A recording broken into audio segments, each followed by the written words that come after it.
Olá! Até o fim deste ano serão enviadas ao Congresso Nacional 3 propostas que envolvem mudanças nas leis trabalhistas. Uma atualização da CLT, a regulamentação da terceirização e a regulamentação do PPE, o Programa de Proteção ao Emprego. A afirmação é do ministro do Trabalho e Previdência Social, Ronaldo Nogueira. O tema divide o atual governo. Há quem defenda que a reforma valha apenas para os trabalhadores que ganham salários mais altos, acima de 3 salários mínimos, e outros apenas uma modernização da CLT, sem mexer com direitos como férias e 13º salário, por exemplo. No Planalto, a visão é mais radical na linha de que o acordado possa prevalecer sobre o legislado.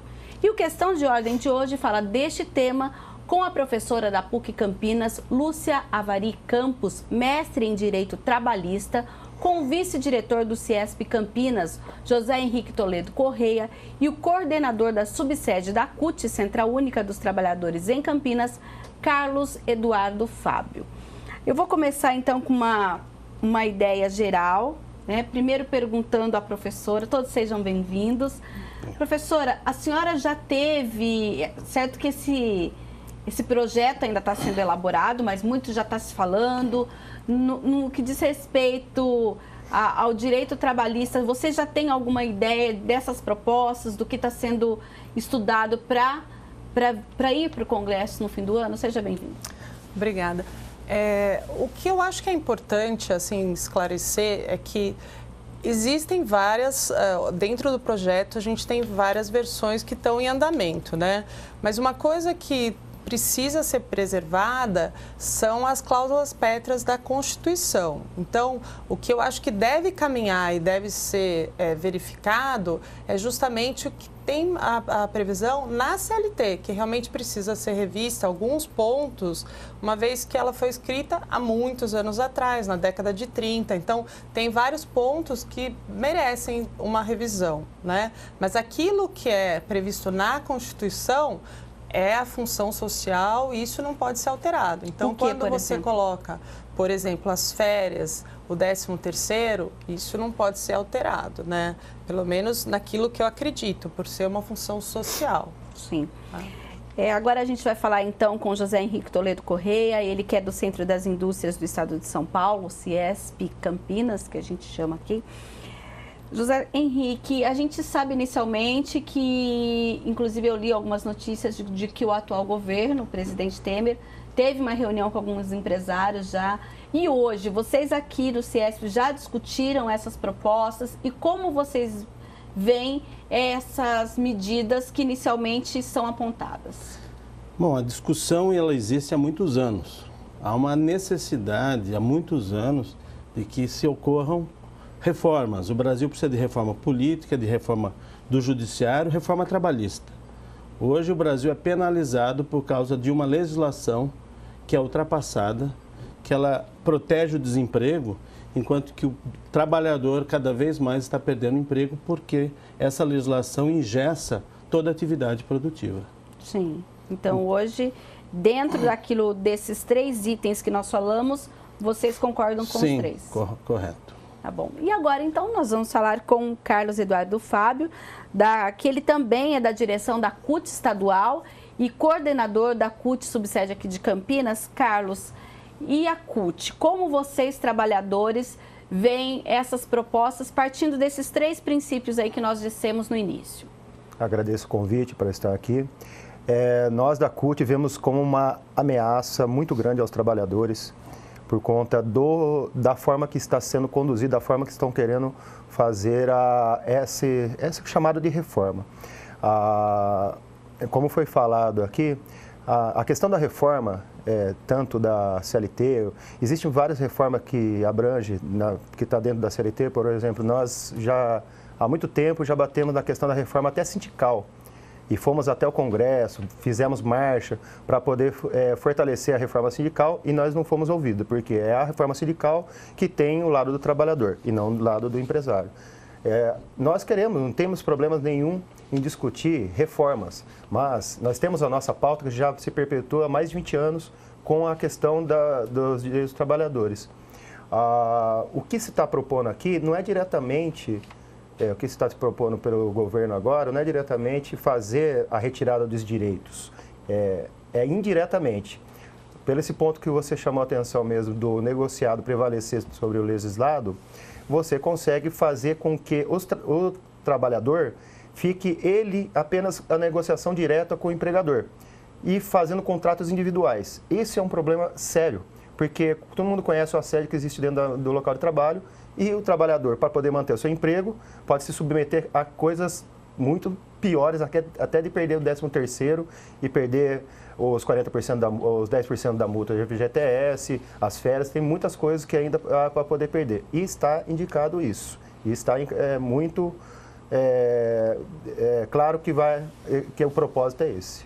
Sim, agora, doutora, o Carlos falou aí sobre essa negociação direta, mas de acordo com o material que a gente tem aqui, uma das estratégias do governo é colocar na lei tudo que pode ser negociado e deixar de fora o que não pode, para evitar que a justiça trabalhista amplie a relação com novos direitos e muitas vezes até que acertos depois sejam enviados à justiça. E o projeto vai delimitar os parâmetros e limites da negociação coletiva, dando aos acordos força de lei. Quais os prós e contras, então, dessa questão do acordo e onde entraria aí o papel do sindicato? Posso dar um exemplo prático? Pode. Que eu acho que fica mais fácil para as pessoas compreenderem.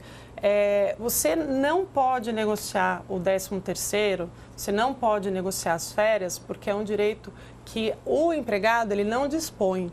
Então, jamais poderia acontecer isso, porque é uma cláusula que é denominada como cláusula pétrea, não tem essa possibilidade. O que deve ser revisto? No meu ponto de vista, existe abertura para isso. Na CLT, no artigo 457, tem a definição do que vem a ser salário. Salário é quase tudo, engloba quase tudo.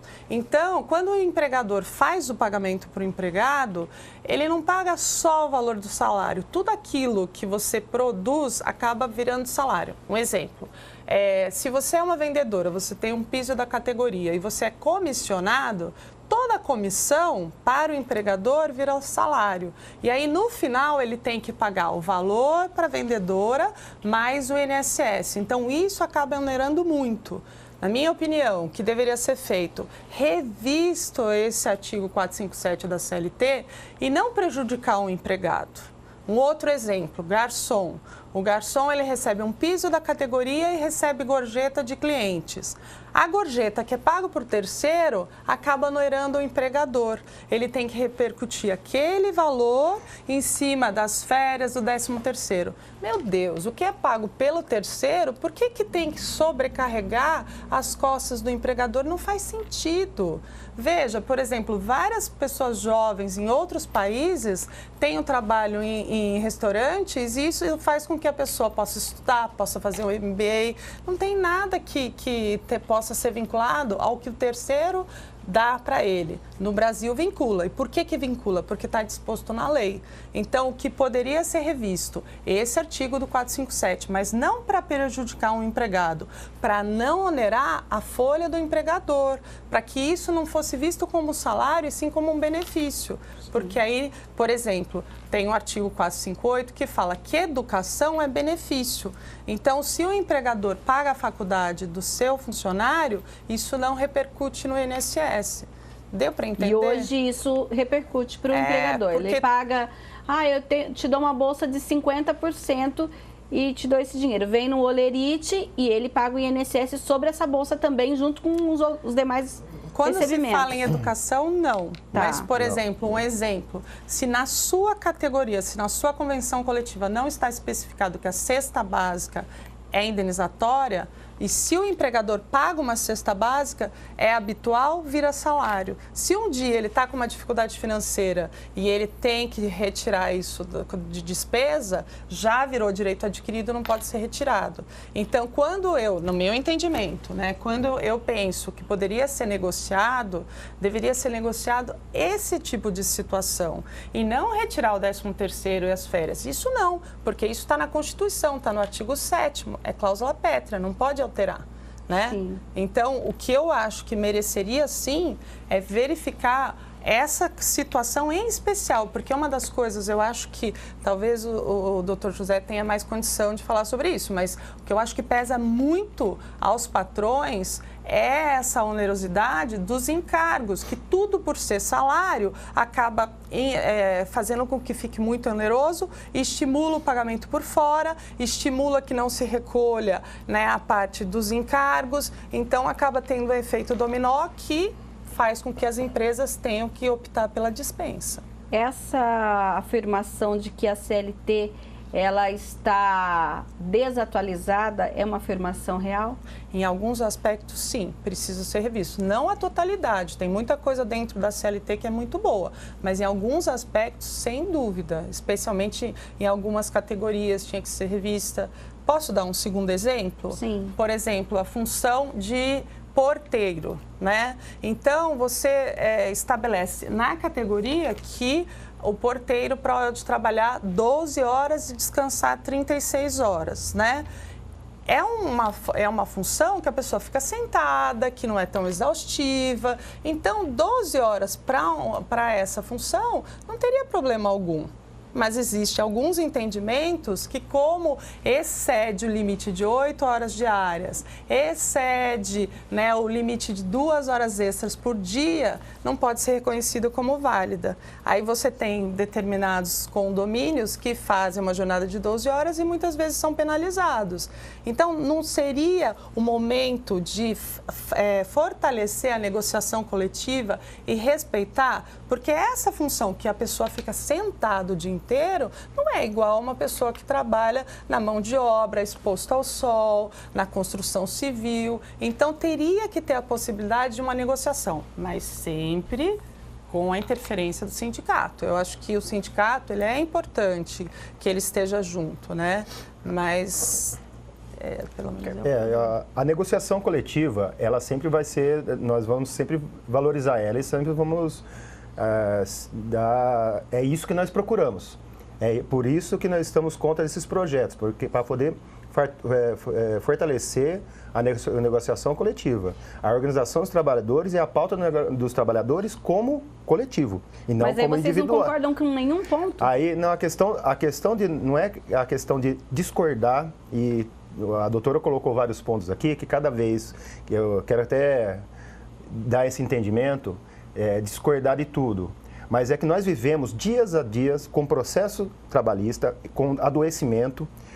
Semana retrasada foi feita uma medida provisória pelo governo, onde fala para poder fazer a revisão de todos os auxílios doenças e as aposentadorias por invalidez, com uma meta de sair de 240 mil para 160 mil beneficiados. É um corte com metas que são todos trabalhadores que foram exaustivamente, tiveram durante o seu período laboral o trabalho exaustivo e causou essa questão.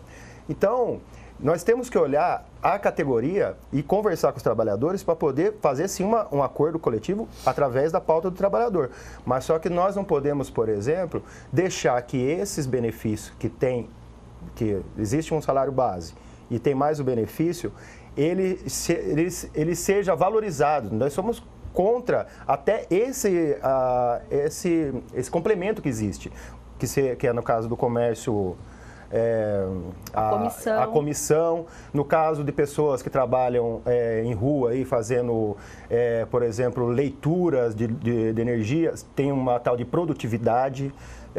O outro exemplo que foi colocado aqui do garçom. Então, se ele tem essa remuneração todo mês, que é uma complementação através da produtividade ou da comissão, o salário deles deveria ser isso. E não deveria, concordo, não deveria existir nem a comissão. Deveria existir um piso maior que esse trabalhador deveria estar tendo e não existir a comissão. A comissão e a produtividade, ela só faz o trabalhador fazer uma competitividade dentro do local de trabalho.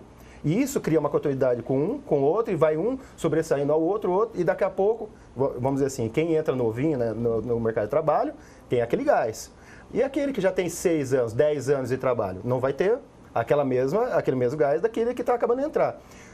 Esse que está mais tempo no local de trabalho, ele vai acabar tendo uma doença laboral.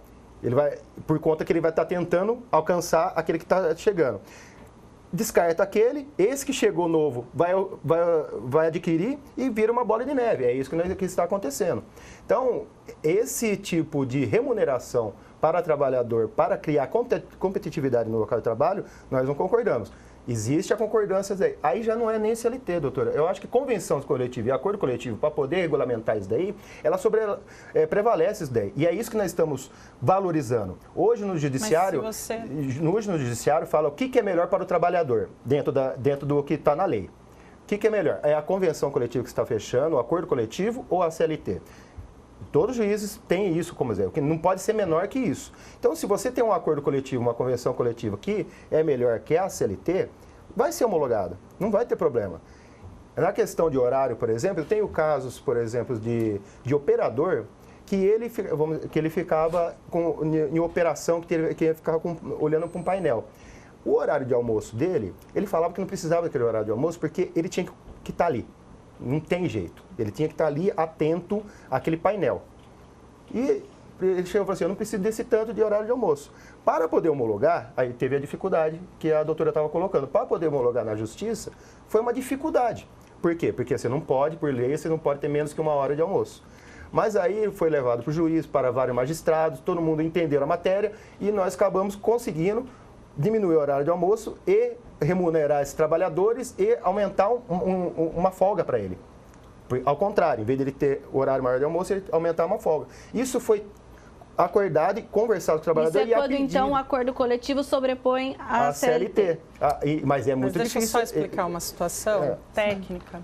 É que, na realidade, assim, hierarquicamente, a CLT e a convenção coletiva, eles estão no mesmo degrau. Só que qual o problema, especificamente do caso que você está citando?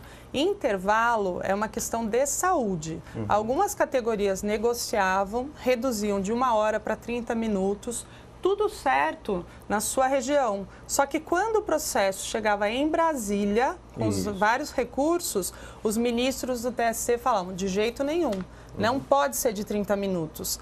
Tem que ser no mínimo de 1 hora. E aí condenavam. Aí o empregador falava, mas espera aí, isso está negociado na convenção coletiva, foi estabelecido, o Sindicato dos Empregados aprovou. Como eu vou pagar algo que está escrito na minha convenção coletiva?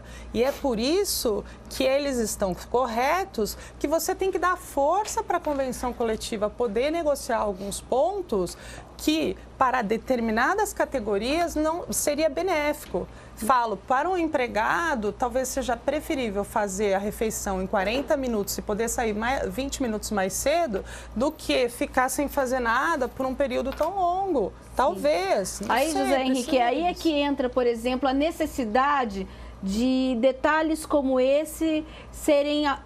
nessa reforma estarem inscritos e aprovados, é isso? Sim, mas hoje nós temos algo muito mais importante do que isso. Nós temos que lutar pela sobrevivência das empresas, das indústrias. Hoje as empresas estão morrendo. Sim.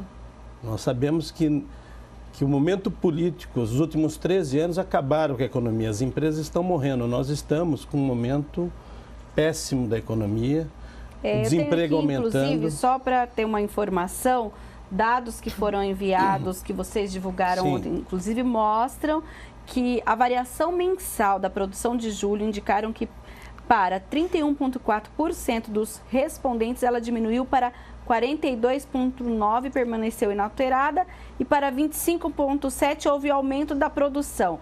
Ou seja, no quadro das indústrias, 25% observou aumento e 31,4% caiu a produção, é isso? A produção está caindo, nós não temos demanda. Nós não estamos exportando, o mercado interno não está consumindo. Então, as empresas, o que elas têm? Os custos fixos continuam. Os impostos, os benefícios sociais, todos têm que ser pagos, né? E o empresário não tem mais caixa para isso. Quando você não tem mais caixa, o que você deixa de pagar? Né? Você deixa de pagar os benefícios, os impostos. E deixando de fazer e criando-se mais obrigações, piora a situação. Então, o que o empresário está fazendo? Ele está evitando contratar. O que o empregador tem que fazer, hoje o empregado e o empregador, eles estão...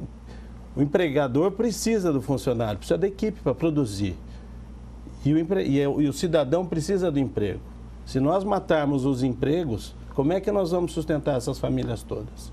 Sim. Não são convenções, não são CLT que vão salvar. O que vai salvar é o emprego, é a necessidade por exemplo, da retomada da economia. Quando a gente fala na atualização, hoje, para os empregadores, qual seria a principal atualização? Essa reforma tributária. Trabalhista, desculpa. Trabalhista. Nós temos que... Em que ponto que você poderia citar por exemplo, que vocês têm conversado bastante? A convenção entre as empresas, independente da defesa do nosso companheiro da CUT, de que ao assédio, não é questão do assédio, esse acordo tem que haver entre as partes com representantes, não pode ser do livre-arbítrio do patrão, você vai trabalhar tanto e vai ganhar tanto, não, de modo algum. Mas você diz o quê? A negociação direto com da o jornada de trabalho. Sem o sindicato? Sem o sindicato, ou com o sindicato, mas de uma maneira mais flexível do que existe hoje. Entendi. Hoje, né, o que acontece? O sindicato, ele exige tanto, são tantas as obrigações exigidas, que as empresas preferem ou mudam de cidade. Por que o ABC deixou? Eu estive ontem no ABC, você vê centenas de barracões vazios, empresas vazias, porque eles saíram de lá por causa do sindicato. O sindicato exigiu tanto das empresas que assim, ou eu mudo daqui ou eu quebro. Muitos quebraram. Muitas famílias faliram junto com seus negócios. Então, hoje, as empresas não suportam mais isso. Tem empresas que saem do Brasil e vão para a Ásia, vão para outros países, estão voltando para a Argentina. Ou seja, eu não discuto tanto a questão legislativa, mas hoje a nossa sobrevivência. Nós precisamos defender as nossas famílias, as nossas empresas. Agora, quando a gente fala, por exemplo, de regulamentação da terceirização, hoje essa terceirização ela já não é reconhecida, doutora? Na verdade, assim, tem uma súmula, que é a súmula 331, que foi um entendimento que se pacificou no TST a respeito da terceirização. Mas não há uma legislação específica, Sim. Então ela precisa vir a ser regulamentada. Tem um entendimento? Qual é o entendimento que prevalece? Quando você terceiriza, quando você toma o serviço, você tem a responsabilidade subsidiária. O que significa? Bom, se a pessoa me prestar o serviço através de uma outra empresa, essa outra empresa não efetuar o pagamento de acordo com a legislação trabalhista, eu sou corresponsável. Sim. Então, significa o quê? Mesmo que eu tenha pago civilmente tudo que eu combinei com a empresa, se ele não cumprir com o empregado, eu vou responder por isso. Vou aproveitar e, nesse contexto, há até a possibilidade de quarteirização. Isso está previsto ou está descartado? Tenho no projeto, sim. Existe a possibilidade que isso venha acontecer. Mas, na prática, isso já está acontecendo. No dia a dia, na rotina trabalhista, já está acontecendo, né? O que eu acho que as pessoas precisam ter ciência, e por isso que tem que ter a conversa, tem que ter o estudo a respeito, é que tudo que eu vejo no dia a dia é o desrespeito à legislação, porque já não cabe uma legislação que não é compatível com o momento atual, né? Realmente, se não existir a empresa, a gente não tem o posto de trabalho, que é o bem maior. Então, tem que ser revisto? É necessário. Se não for revisto, o país vai para uma economia que vai piorar. Então, já está piorando. Né, eu acho que ela é necessária, mas com cautela, né? Sim. Eu acho que a gente não pode tirar a força do sindicato, acho que a Constituição não pode ser desrespeitada. Por exemplo, eu vou dar um outro exemplo, fundo de garantia. O empregador, quando dispensa, ele tem uma obrigação, fazer o depósito de 40%, que é uma indenização em favor do empregado. O governo veio e estabeleceu, agora a empresa vai pagar 50%. Nunca mais voltou a ser 40%. E 40% vai para o empregado e os 10%. Por que eu tenho que dividir essa conta, eu, empresário, né? Puxa, é muito oneroso. Sabe o que está acontecendo na prática? As empresas estão falando, até logo, dispensa o empregado, não paga absolutamente nada. Todo mundo vai na Justiça do Trabalho reclamar, a Justiça do Trabalho está lotada de processo e o empregador faz um acordo lá na frente para fugir desses 50%. Porque no acordo ele paga os 40% por empregado. Tá ótimo. Então, a gente vai para um breve intervalo e já a gente volta com essa discussão aqui no Questão de Ordem. Não saia daí.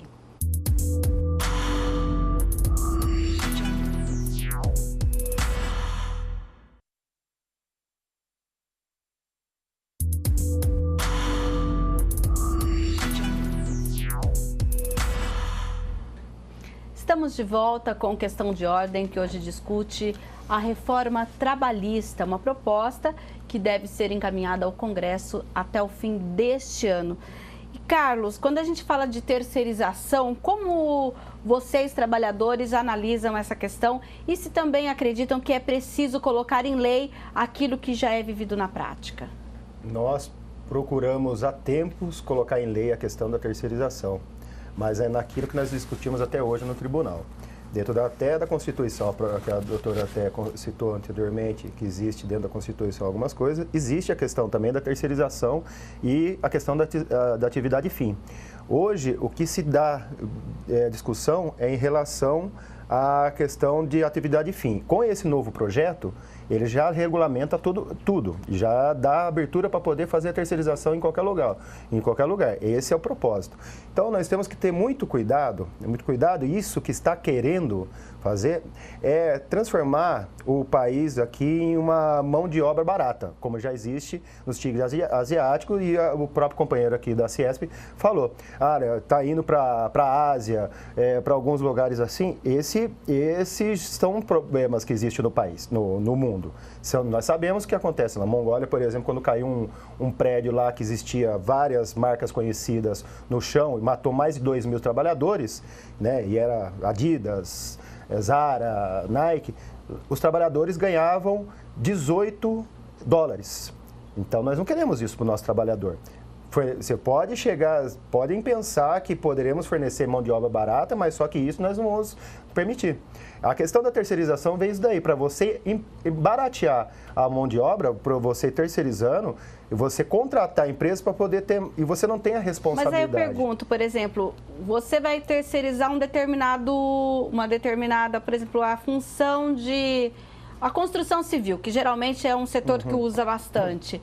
Mas o salário daquele trabalhador da construção civil já não tem um piso com um sindicato que acompanha tudo aquilo, independente de ser terceirizado? Então, a questão da construção civil, você entrou dentro da construção civil, ela, na maioria dos seus trabalhadores, fica dentro, por exemplo, da construção civil. Tá. Mas você sabe, aqui dentro, em qualquer outro lugar, aqui na esquina, em qualquer empresa, em qualquer lugar que você for, qual que é o sindicato que você vai estar enquadrado? Se você for uma jornalista terceira, sindicato dos prestadores de serviço. Você não vai estar. Você vai estar fornecendo um serviço para a empresa que tem a sua atividade preponderante, e quando você está fornecendo um serviço, você vai se enquadrar no sindicato dos prestadores de serviço. Aí o piso salarial já não é esse.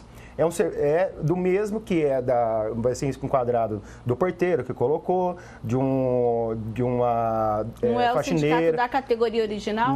Não vai ser o sindicato da categoria original. É uma das brigas que nós temos na questão da terceirização. Quando você pulveriza a questão da terceirização, você deixa muito aberta a terceirização, eles vão transformar todo mundo em prestador de serviço. Você abre uma empresa e você fornece serviço de tudo.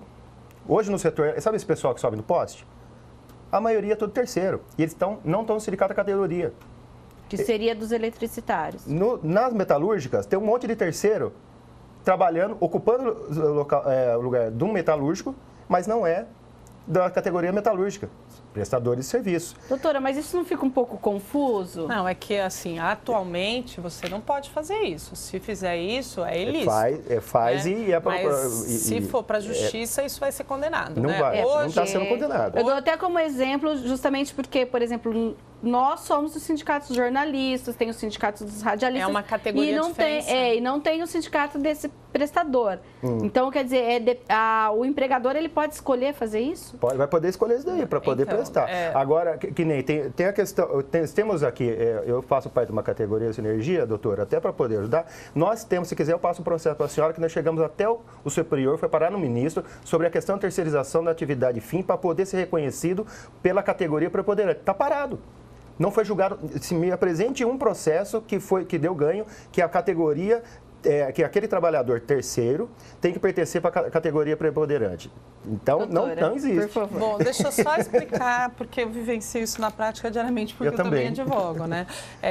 O que acontece? Na realidade, atualmente, você só pode terceirizar quando não é atividade fim. né? Então, por isso que é denominado terceirização. Tá, o que é atividade fim para o nosso telespectador entender? Vamos imaginar, dentro de um hospital, né? Você não pode existir o hospital sem os médicos, sem os enfermeiros, mas você pode terceirizar a segurança do hospital, você pode terceirizar a parte da alimentação do hospital, porque ele existiria sem essas funções, tá certo? Então, o que não pode? Você não pode terceirizar o médico e o enfermeiro, essas categorias são proibidas, né? O que eu acredito, deve haver a reforma, deve ser regulamentada, tem que ter a lei da terceirização, mas não pode ser permitido que se terceirize a atividade fim, porque aí vai ter o prejuízo do empregado. Qual seria a ressalva? O que eu entendo que seria o justo, né? Que vocês...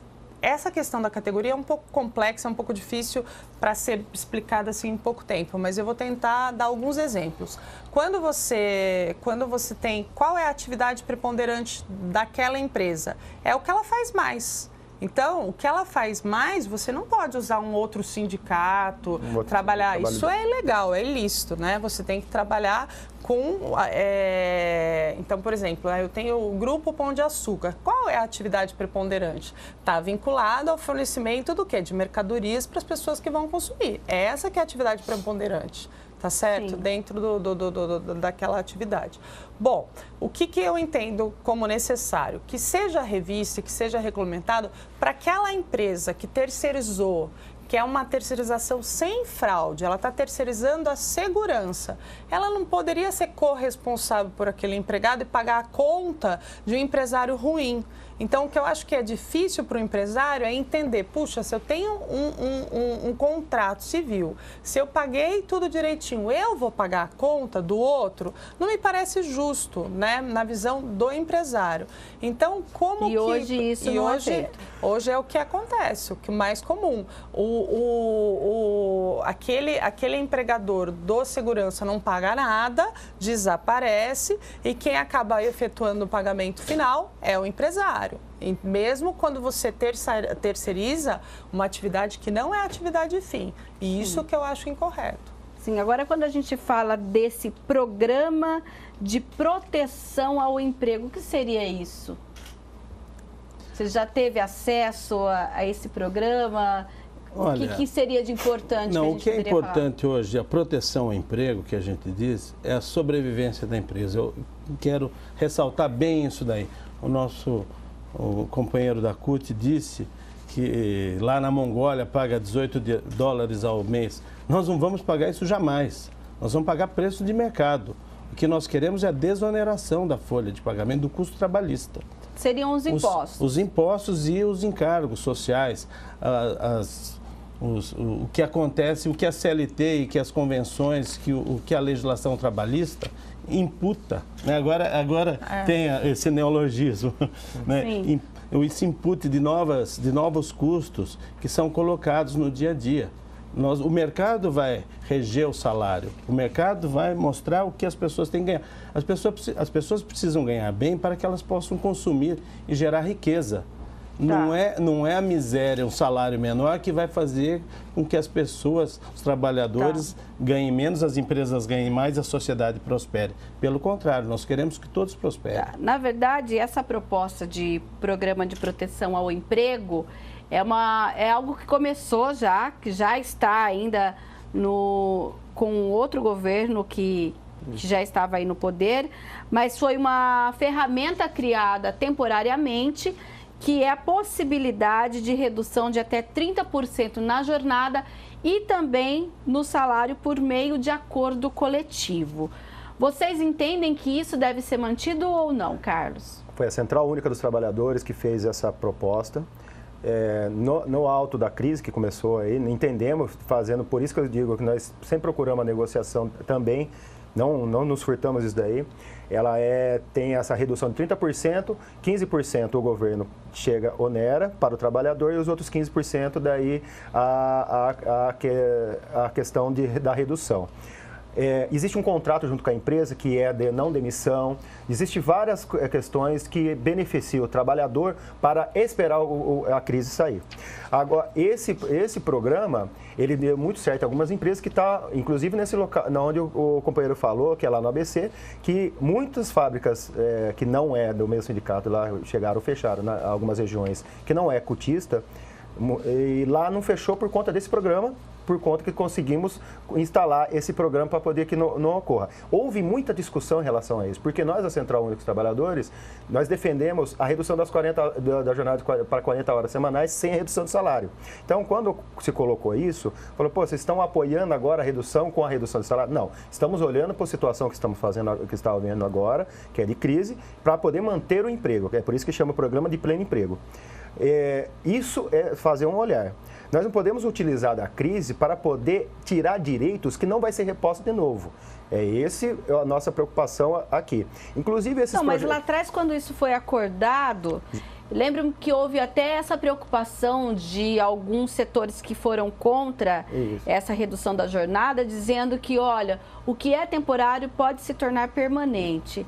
E agora a gente, pelo menos a sinalização é que isso possa vir sim de um acordo coletivo, mas essa planta já não, essa sementinha já não foi plantada, não é algo que vai ser inevitável? Então, é isso que eu estou falando. Isso existe um contrato com um tempo, com um limite. 2017 é o final, aqui de acordo com... 2017, para poder se recuperar com a previsão. Então, nós fizemos aí a previsão com isso. O que nós não podemos fazer é alguma coisa que tire o benefício, o direito do trabalhador, sem o retorno dele. Nós precisamos isso de trabalho, não diminuir a jornada de trabalho. A redução da jornada de trabalho vai reduzir o emprego.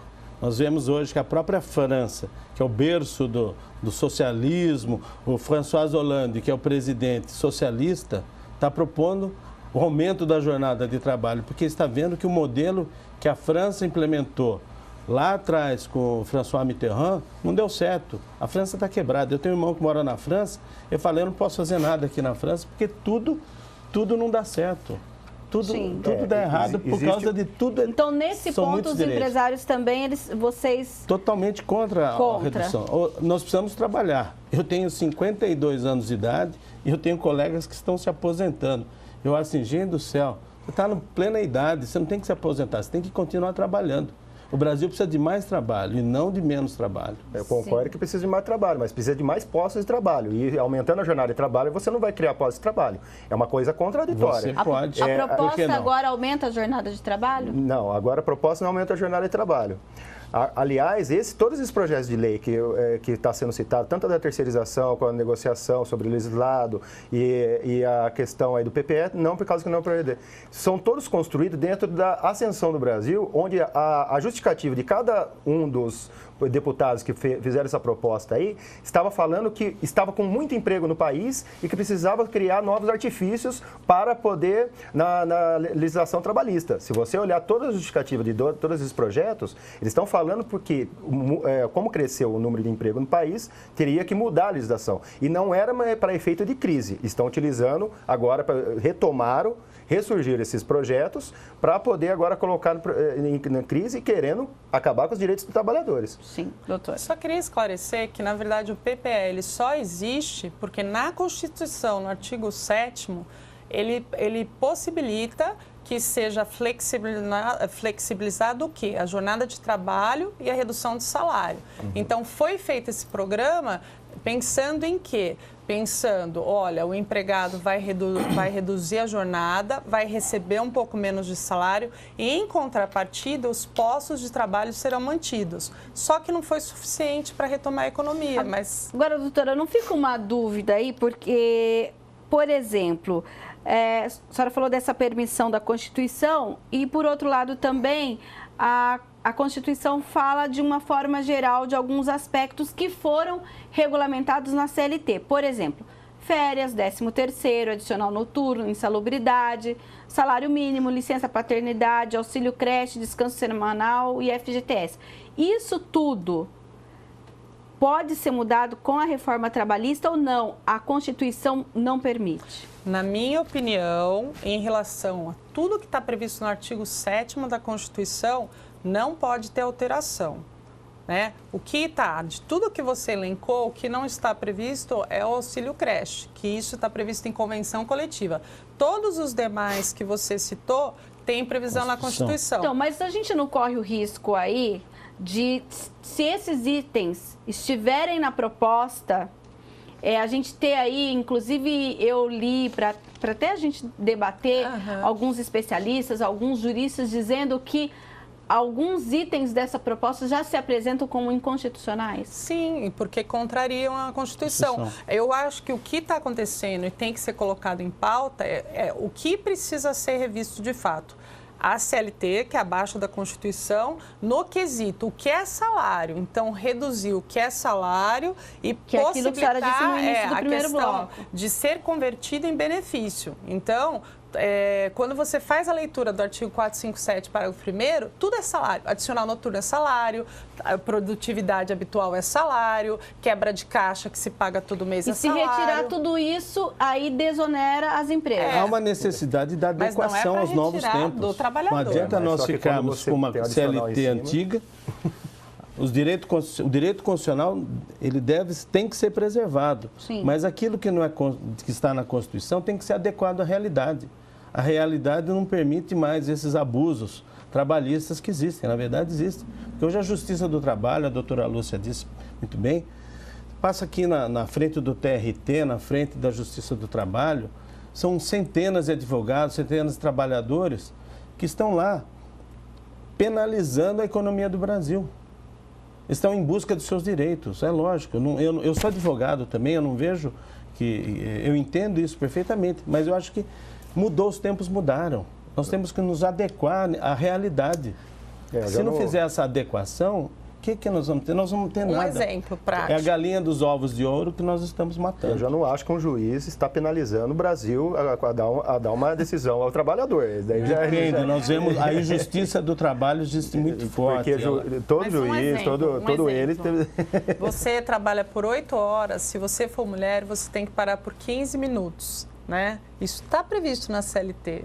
Será que existe efetivamente essa necessidade de diferenciar, de ter essa pausa? Se você já parou depois de 4 horas, você já fez a pausa de 1 hora, você trabalhou por mais 4 horas, será que na atividade da cidade isso efetivamente se faz necessário? Se não for feita essa pausa, a empresa será condenada. Então... Não sei se é necessário. Mas, doutor, a questão não é diretamente, como eu falei no começo, né? Não é diretamente acabar com os direitos diretamente do 13º, da gratificação. Mas isso não vai mexer, nós não propomos o problema que nós estamos sentindo mais é na questão deste projeto que diz sobre o negociado prevalecer sobre o legislado. Porque quando você, e dentro desse projeto que tem um outro que vem junto, que não precisa ter interferência do sindicato, que pode ter negociação direta empregador, esse é um problema, porque o contrato individual... Isso vai vir também. Já está na próxima, já está no gatilho. Esse está no gatilho. O que já foi do gatilho é essa MP e a 241 que foi aprovada agora, que agora o próximo orçamento do ano que vem já está congelado qualquer tipo de investimento na saúde, educação, em qualquer coisa, está congelado, já está previsto do 2017. A 241 já foi aqui, ele acabou de fazer. Sim. E agora tem essas para poder ser aprovada. Essa é gritante. Talvez estão segurando por conta do momento que estão vivendo. Tem um processo de impeachment ainda. Mas passando esse momento, temos certeza que eles vão vir aprovar. Por isso que nós, da Central dos Trabalhadores, estamos fazendo um movimento, conversando com os nossos trabalhadores, para sim fazer um movimento de construção de uma greve geral. Porque isso vai virar uma greve geral, os trabalhadores estão vendo o que está acontecendo, e enquanto o empresário está chegando, vindo com uma retirada de direito dessa forma, o trabalhador está também querendo manter. Mas aí, Carlos, em termos institucionais, vocês têm a CUT, vou falar em especial a CUT, a gente tem outras representações do trabalhar, mas estou falando da CUT, vocês têm conversado com o governo para tentar ajudar nessa formatação ou dizer, olha, nesse ponto nós não vamos concordar? Existe esse diálogo ou não existe? Existe uma pauta dos trabalhadores já no Congresso há muito tempo. E com esse governo que nós consideramos ilegítimo, também está instalado lá também com eles. Essa pauta dos trabalhadores, nós queremos discutir. Agora, direito não se negocia. aquilo que a própria doutora falou e o próprio companheiro está falando. O que é para direito já... Pétrea, não então, pode mas então, é isso que eu estou falando. Como a gente vai discutir décimo terceiro? Mas não tem que discussão. Concordo. Então, é isso que a CUT não vai lá discutir isso. Sim, e o que a doutora colocou que isso também, mesmo vindo como um projeto, é indiscutível por conta da Constituição. Então, por isso que não há necessidade nós irmos lá discutir, porque é algo que não é discussão. Só que nós estamos esquecendo de algo fundamental. O que faz a economia crescer? O Estado não gera riqueza. Ele recebe e distribui. Quem gera emprego são os empresários e os trabalhadores. E sem trabalhador os empresários, os trabalhadores sem empresa, eles não têm receita, eles não têm o salário, que são penalizados com 27,5% do imposto de renda, mais todos os outros descontos na fonte, né? Quem é penalizado realmente é o assalariado. O empresário é penalizado na cadeia produtiva. E quando a gente fala assim, nós vamos aumentar o custo do Brasil com tantos novos direitos trabalhistas, nós vamos matar a galinha dos ovos. Eu já disse isso. Não vai ter empresa, não vai ter receita. Por que não vai ter investimento em saúde e educação ano que vem? Porque o Brasil não está tendo aumento de arrecadação. Como é que você vai ter arrecadação para o ano que vem para investir nisso? Não tem. Você tem que tirar. Da onde? Aí você tem que falar, tem que diminuir o salário do funcionário público, não pode aumentar né, tá discussão hoje. O Renan Calheiros lá quer aumentar o salário do judiciário. Mas porque eles são diferentes de todos nós? Não são diferentes. Por que eles vão ter aumento e o resto da população não vai ter? Mas o senhor concorda, né? Há muito imposto, né? É isso que está falando. Não, sem aumento de imposto. Porque nós já existe. Já temos uma carga tributária, alta. Altíssima. Ou seja... Então não era melhor vocês chegar a saber onde está sendo usado esse dinheiro, fazer uma comoção do jeito que está sendo feito? Entenda uma coisa. Aí você fortalecendo a saúde no país, você evita pagar um plano de saúde, por exemplo. Você evita pagar uma discussão trabalhista, da legislação trabalhista, não de administração pública, que tem lá, cada um tem os seus itens para a gente discutir. O que nós estamos discutindo hoje, que é a necessidade, o espectador, para entender o seguinte, é que nem você, que está na sua casa, você foi demitido, você tem um filho na escola particular ou não, fazendo curso de inglês, você tem empregada doméstica e você continua recebendo R$3.000 por mês, R$5.000 por mês. E agora, como é que eu vou sobreviver? Bom, filho, você não vai mais fazer inglês.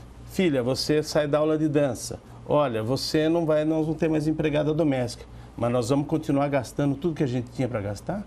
Não, de jeito nenhum. Adeque à realidade. As empresas se adequaram à realidade. Os direitos trabalhistas não se adequaram à realidade.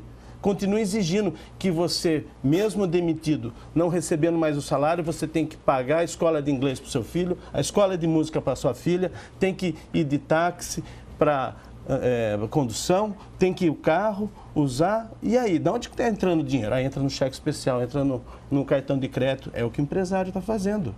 Ele não tem mais de onde tirar dinheiro para pagar todos esses encargos. Então, o que ele faz? Ele deixa de pagar. Ele não paga mais imposto, cai a arrecadação do governo. Ele não paga os direitos trabalhistas, vai para a Justiça do Trabalho. E aí o que o sindicato está fazendo? Defendendo o desemprego e não ajudando a defender as empresas que deveriam estar do lado da gente, que nós investimos o nosso capital, as nossas horas, nossa vida, para ajudar todas as famílias que trabalham conosco. Aí é que está o problema. O que eu acho que é importante é que a gente não pode simplesmente carregar uma bandeira e começar a falar certas coisas que não estão corretas. Então dizer, vão acabar com todos os direitos. De jeito nenhum. Não tem como acabar com todos os direitos, porque são coisas que estão previstas na Constituição.